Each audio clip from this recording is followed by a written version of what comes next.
Reading today from the book of Deuteronomy, reading from chapter 30. It'll be up on the screen.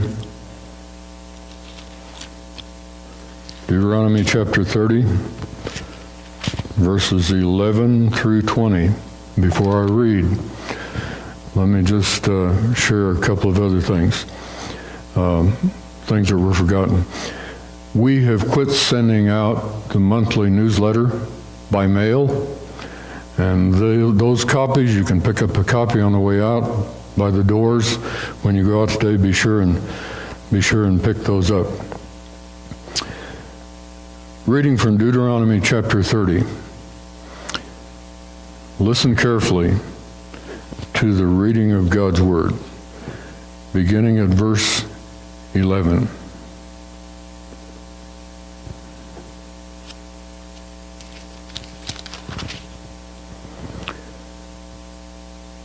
For this commandment which I command you today is not too mysterious for you, nor is it far off. It is not in heaven, that you should say, who will ascend into heaven for us and bring it to us, that we may hear it and do it? Nor is it beyond the sea, that you should say, who will go over the sea for us and bring it to us, that we may hear it and do it?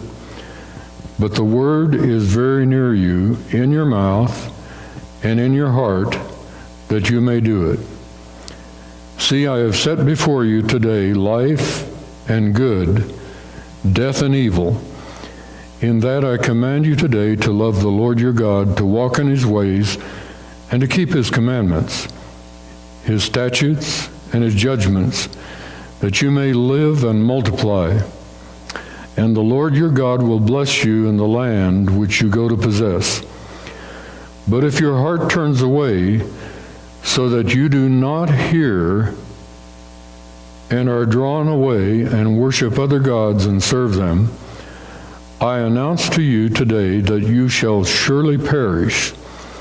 You shall not prolong your days in the land which you cross over the Jordan to go in and possess.